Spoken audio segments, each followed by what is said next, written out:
Good morning बच्चों। Last class में हम लोगों ने वो चैप्टर फिनिश किया था अपना रासायनिक अभिक्रिया वाला। आज अपन नया चैप्टर स्टार्ट करते हैं दैनिक जीवन में रसायन। अब चूंकि ये वाला चैप्टर मैं कुछ सेक्शन में पढ़ा दिया था, ठीक है, तो अब जिन बच्चों ने ये पढ़ रखा है वो दोबारा से एक बार रिविजन कर लेना, और जिन बच्चों को ये नहीं पढ़ा हुआ था तो वो इसको देख लेना, ठीक है ना। तो दैनिक जीवन में रसायन में सबसे पहले टॉपिक आता है अपना, वो होता है अम्ल, कि अम्ल किसे कहते हैं, ठीक है। तो पुराने टाइम में जब कोई थ्योरी डेवलप नहीं हुई थी तो उस समय पर जो अम्ल कहा जाता था वो था कि वे पदार्थ जो स्वाद में खट्टे होते हैं, ठीक है ना,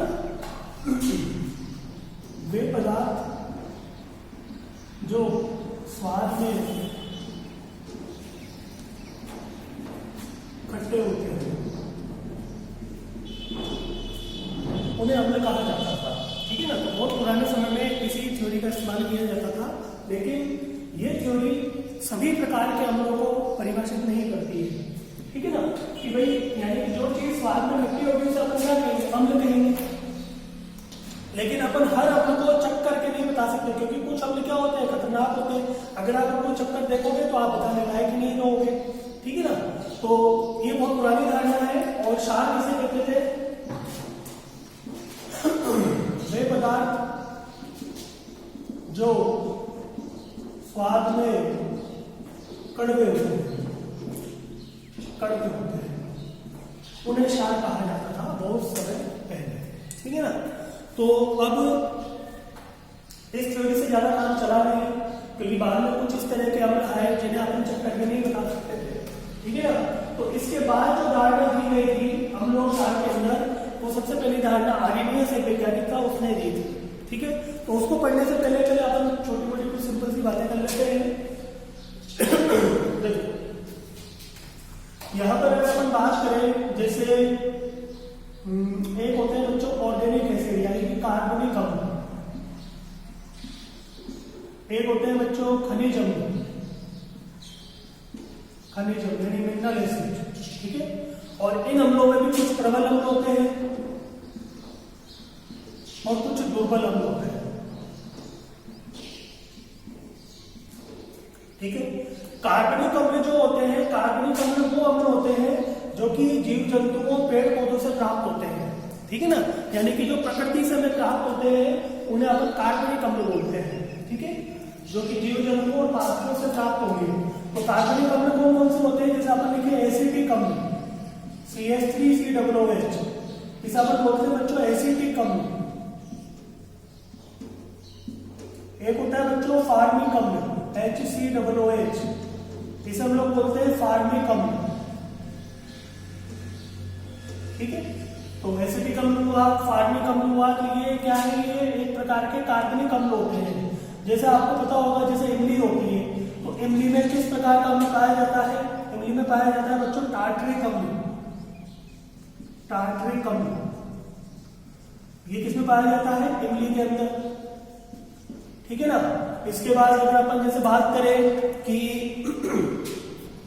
संतरे में पाया जाता है एस्कार्बिक अम्ल, ये किसमें पाया जाता है, संतरे में। तो ये कुछ उदाहरण है जो कार्बनिक अम्ल के उदाहरण है, जो कि हमें जीव जंतुओं पेड़ पौधों से मिलते हैं, उन्हें अपन कार्बनिक अम्ल बोलते हैं, ठीक है। जैसे अपना एसिटिक अम्ल कहाँ पाया जाता है, ये पाया जाता है सिरके में, सिरके में पाया जाता है। ये सिरका आपने देखा होगा ना, जैसे आपने अगर कभी देखा हो कि जैसे कई दुकानों पे चाउमीन वगैरह मिलती है, तो चाउमीन में इसको डाला जाता है, ठीक है ना, चाउमीन बनाने के लिए। फार्मिक अम्ल कहाँ पाया जाता है, अपने चींटी के डंक में। ये कहाँ पाया जाएगा, चींटी के डंक में। तो ये सारे के सारे क्या कहलाते हैं बच्चों, कार्बनिक अम्ल कहलाते हैं, ठीक है। और ये जो सारे के सारे कार्बनिक अम्ल हैं जो हमने यहाँ लिखे हैं, ये सभी किस कैटेगरी के होते हैं, दुर्बल अम्ल कैटेगरी के। ये सभी क्या होते हैं बच्चों, दुर्बल अम्ल की कैटेगरी के होते हैं, ये सारे के सारे दुर्बल अम्ल है, ठीक है। तो ये आपको ध्यान रखना चाहिए अपनी नॉलेज के लिए कि कौन कौन से कार्बनिक अम्ल होते हैं और उनकी प्रकृति क्या होती है, ठीक है। इसके बाद आते हैं बच्चों खनिज अम्ल। खनिज अम्ल क्या होते हैं, जो अपनी भूमि से प्राप्त जो खनिज होते हैं उनसे बनाए जाते हैं, या खनिज अम्ल वो होते हैं जो प्रयोगशालाओं में बनाए जाते हैं। तो खनिज अम्ल में अपने कौन कौन से उदाहरण हो जाएंगे, जैसे H2SO4, इसके बाद अपन बात करें HNO3, इसके बाद H2CO3, ठीक है। ये सारे के सारे क्या है अपने खनिज अम्ल है, इसे अपन बोलते हैं सल्फ्यूरिक अम्ल। इनके नाम आपको पता रहना चाहिए। इसे अपन बोलेंगे सल्फ्यूरिक अम्ल। ये है बच्चों हाइड्रोक्लोरिक अम्ल,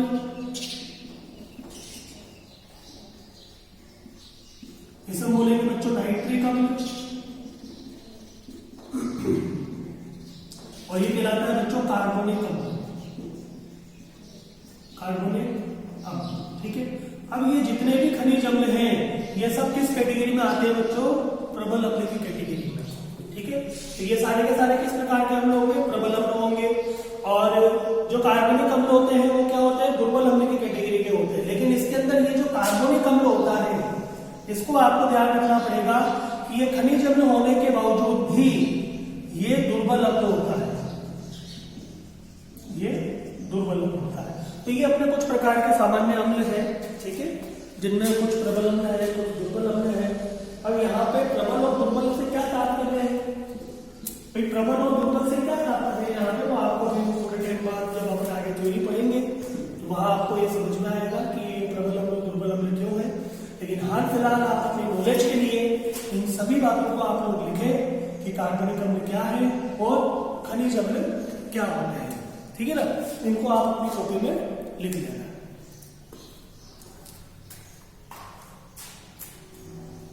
इसके बाद अगर अपन बात करें दोस्तों लवण क्या होते हैं? लवण, तो लवण किसे कहते हैं? अपन अम्ल और क्षार आपस में अभिक्रिया करके क्या बनाते हैं? लवण और जल बनाते हैं। जैसे आपने अम्ल लिया प्लस यहाँ क्षार लिया तो ये आपस में अभिक्रिया करके लवण प्लस जल बनाएंगे। जैसे आपने अम्ल लिया कोई HCl, क्षार लिया कोई हमने NaOH, यहाँ पे बनता है NaCl प्लस H2O। ये अभिक्रिया है, अपन अभिक्रिया वाले चैप्टर में देख चुके थे, ठीक है। तो इसको अपन बोलते हैं लवण। तो इस प्रकार की जो अभिक्रिया होती है इसे अपन बोलते हैं उदासीनीकरण अभिक्रिया, उदासीनीकरण अभिक्रिया, ठीक है। तो लवण में पदार्थ होते हैं जो कि अम्ल व क्षार से मिलते हैं।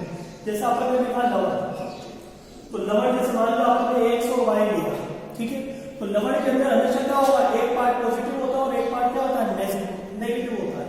तो जो उसका नेगेटिव पार्ट होता है वो हमें किससे प्राप्त होता है? एसिड से। और उसका पॉजिटिव प्राप्त हमें किससे प्राप्त होता है? बेस से। जैसा अपन बात करें NaCl, तो यहाँ पे Cl माइनस किससे आएगा? एसिड से। और वो एसिड हमने कौन सा यूज किया है यहाँ पर? और वो एसिड कौन सा है बच्चों? यहाँ पे HCl, ठीक है। और Na प्लस हमें किससे मिलेगा? बेस से। वो बेस हमने कौन सा यूज किया है यहाँ पे? NaOH। तो ये सामान्य अपनी एक जानकारी है कि हमें किसे कहते हैं, क्षार किसे कहते हैं, लवण से क्या तात्पर्य होता है। तो इन सब बातों को आप अपनी कॉपी में लिख लीजिए। उसके बाद फिर अपन आगे स्टार्ट करते हैं।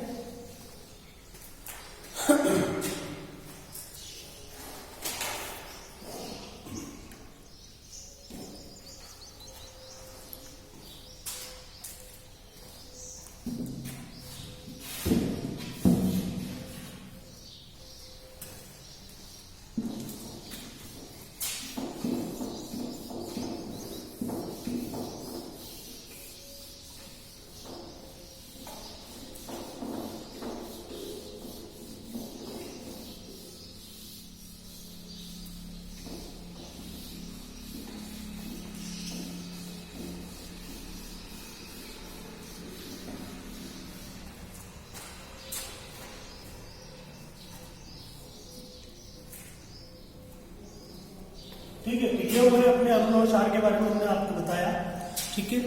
इसके बाद अगर अपन बात करें, देखो इसमें मैंने आपको बताया था, अब यहाँ पे तुमने कौन सा अम्ल लिया था? HCl अम्ल लिया, ठीक है। तो वो HCl और NaOH मिलकर के क्या बनाया? NaCl। तो वो जो इस प्रकार का लवण है उसे अपन बोलेंगे उदासीन लवण, ठीक है। इसमें कुछ अम्लीय लवण भी होते हैं, कुछ क्षारीय लवण भी होते हैं, जिनको अपन नेक्स्ट क्लास में आगे भी तैयार करेंगे, लिखेंगे। अभी आप हाल फिलहाल जो हमने आपको बताया है उनको आप अपनी कॉपी में लिखें और अच्छे से इनकी पढ़ाई करें।